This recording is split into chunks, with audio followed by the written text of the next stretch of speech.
વિવાદોમાં સતત ઘેરાયેલા રહેતા અને ભાજપથી છેડો ફાડનાર પૂર્વ ધારાસભ્ય મધુ શ્રીવાસ્તવ ફરી એક વખત પોતાનું 14મું રતન વાપરવાની ફિરાકમાં છે।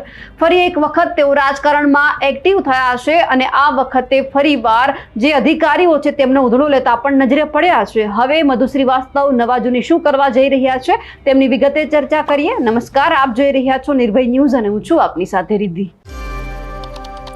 ગુજરાતની અંદર સ્થાનિક સ્વરાજની ચૂંટણી નજીકમાં આવે છે એટલે તમામ પક્ષે હવે તૈયારી કરી લીધી છે કે હવે તાલુકા પંચાયત હોય કે પછી નગરપાલિકાની ચૂંટણી હોય કે પછી કોઈ પણ ચૂંટણી હોય જે સ્થાનિક સ્વરાજની ચૂંટણીની અંદર આવતી એ બધી જીતવા માટે હવે તનતોડ મહેનત કરી રહ્યા છે અને હવે આ બધાની વચ્ચે મધુ શ્રીવાસ્તવ પણ ફરી એક વખત હવે એક્ટિવ થયા છે અને આ સાથે જ તેઓ લડવા માટે પણ હવે તૈયાર છે।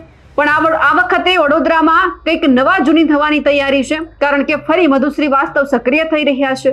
આ એ જ મધુ શ્રીવાસ્તવ છે કે જેમને ભાજપે સસ્પેન્ડ કર્યા હતા। તેના બાદ તેઓએ ભાજપ સામે જ બળવો કર્યો અને અપક્ષ ચૂંટણી લડી, પરંતુ તેઓ અપક્ષ ચૂંટણીમાં હારી ગયા। મધુ શ્રીવાસ્તવની જે છાપ છે દબંગ નેતા તરીકેની છે। તેઓ સતત વિવાદિત નિવેદનો કરવા માટે પ્રખ્યાત છે અને હમણાં ફરી વિવાદમાં આવ્યા એટલા માટે કારણ કે એમણે વાઘોડિયાની અંદર પોતાનું કાર્યાલય શરૂ કર્યું, જેને જોઈને હવે અંદાજો એ આવી ગયો કે મધુ શ્રીવાસ્તવે ફરી એકવાર રાજકારણમાં સક્રિય થવા માટે કમર કસી લીધી છે અને સક્રિય થતાની સાથે જ તેમણે અધિકાર રાજ પર આકરા પ્રહારો કર્યા।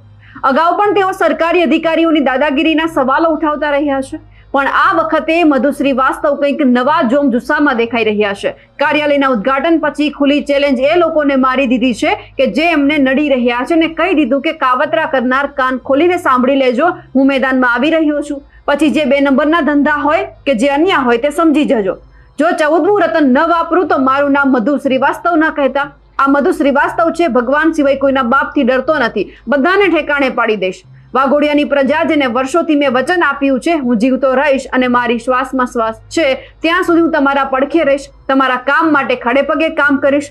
તાલુકા અને નગરપાલિકામાં ચૂંટણી લડી અધૂરા કામો પૂરા કરીશ। એટલે હવે સ્વાભાવિક છે કે મધુ શ્રીવાસ્તવ છે આ વખતે ચૂંટણીમાં પણ ઝંપલાવવાના છે, ભાજપને નડવાના પણ છે કારણ કે ભાજપની સાથે છેડો ફાડ્યો હતો એટલે પછી ભાજપે એમને સસ્પેન્ડ કર્યા, પક્ષ લડ્યા, એટલે હવે સ્વાભાવિક છે કે તાલુકા અને નગરપાલિકાની ચૂંટણી લડવા માટે પણ હવે મધુ શ્રીવાસ્તવ તૈયાર છે, પોતાનું કાર્યાલય શરૂ કર્યું છે। એટલે હવે નવા જૂની જબરદસ્ત વડોદરામાં થવાની છે અને એમની સાથે આપણને ખબર છે કે વડોદરામાં કેવા કામ થયા છે, કેટલા લોકો વડોદરાવાસીઓ છે પોતાના જે અધિકારીઓ હોય નેતાઓ હોય એમનાથી નારાજ છે। એટલે હવે ક્યાંક આ બધાનો લાભ છે તે મધુ શ્રીવાસ્તવ સારી રીતે ઉઠાવી રહ્યા છે અને ખાસ કરીને જોવાનું છે કે તેઓ પોતાનું 14મું રતન છે તે ક્યારે વાપરે છે। એમની જ સાથે મધુ શ્રીવાસ્તવે વધુમાં શું કહ્યું છે, કોને ટકોર કરી છે તે સાંભળીએ। વાઘોડિયા વિસ્તારના અંદર આજે મારા કાર્યાલયમાં મારી દીકરીએ કથા રાખી। વાઘોડિયાની પ્રજા કે જે વર્ષોથી મેં વાઘોડિયાની પ્રજાને વચન આપ્યું છે હું જીવતો રહ્યો, મારી શ્વાસમાં શ્વાસ રહી ત્યાં સુધી હું આપના પડખે છું, આપના કામના માટે ખડે પગે કામ કરીશ। નાત જાત ભેદભાવ વગર મારી પ્રજાએ મારું ઘર જોયું છે તો મારી પ્રજાને વિનંતી છે કે ઠીક છે જે લોકો ગયા છે એમના ઘર બી નહીં જોયા હોય તમે મારા ઘર બી જોયા છે અને મેં તો જે વચન આપ્યું છે એ વચન આજે બી પાકું રહેશે। હું જ્યાં સુધી જીવતો રહ્યો ત્યાં સુધી મારું વચન રહેશે। અડધી રાતે મારા ઘેર આવશે, મારા ઘરના દરવાજા ખુલ્લા રહેશે। અને આ જે ચાલી રહ્યો છે વાઘોડિયા મત વિસ્તારના અંદર કે જે વડોદરા તાલુકો અને વાઘોડિયા તાલુકો થઈને બેઉ વિસ્તારને મત વિસ્તાર છે એ બેઉ મત વિસ્તારના અંદર જે કાવતરા કરી રહ્યા છે, જે કરી રહ્યા છે કાન ખોલીને સાંભળી લેજો, હું મેદાનમાં આવી રહ્યો છું। પછી જે 2 નંબરના ધંધા હોય કે જે બી હોય એ સમજી જજો અને પોલીસ અધિકારી હોય યા મામલતદાર હોય સમજી જજો, જો 14મું રતન ના બાપુ તમારું નામ મધુ શ્રીવાસ્તવ ના કહેતા એ મેદાનમાં નીકળે ન કોંગ્રેસથી ન ભાજપથી। આ મારી પ્રજા કહેશે કે બધા સંગઠન થઈને લોકશાહી મોરચો બનાવો યા કોઈ મોરચો બનાવો, એ મોરચો બનાવીને લડાઈને તાલુકા પંચાયત બી લડાવવાનો, તાલુકા પંચાયત બી જીતાડીશ અને તાલુકા પંચાયતના અંદર જે વિકાસ બાકી છે મોટા મોટું વાઘોડિયાના અંદર ડેમેજની જે ગંદકી છે એ દૂર કરવાનો હું પ્રયત્ન કરવાનો છું નગરપાલિકા આવીને અને સારું કાર્ય કરવાનું છે। જે રોડ ખલાસ થઈ ગયા, રોડો બનાવવાના છે।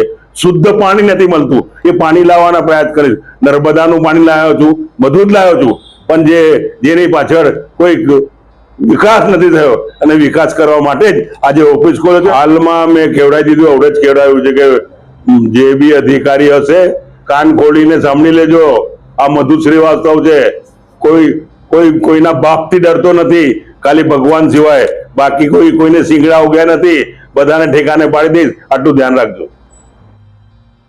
હવે વડોદરામાં જબરદસ્ત જંગ જામવાનો છે, કારણ કે ભાજપની અંદર ઓલરેડી આપણે જોઈ રહ્યા છીએ ડખો તો છે, પરંતુ હવે મધુ શ્રીવાસ્તવની વધારે એકવાર એન્ટ્રી થઈ રહી છે. નવું એમણે પોતાનું ઉદ્ઘાટન જે કાર્યાલય છે એમનું કરી નાખ્યું છે, એટલે હવે જબરદસ્ત નવા જૂનીના મૂડમાં છે તેઓ. પણ મધુ શ્રીવાસ્તવ ફરી એક વખત પોતાની દબંગ નેતા તરીકેની છાપ છોડવા માટે વડોદરાવાસીઓની વચ્ચે આવી રહ્યા છે. તેમને લઈ આપ શું માનો છો, કમેન્ટ કરીને ચોક્કસથી જણાવજો. સાથે જ અમારી નિર્ભય ન્યૂઝ ચેનલને લાઇક, શેર અને સબસ્ક્રાઇબ કરવાનું ભૂલશો નહીં. નમસ્કાર.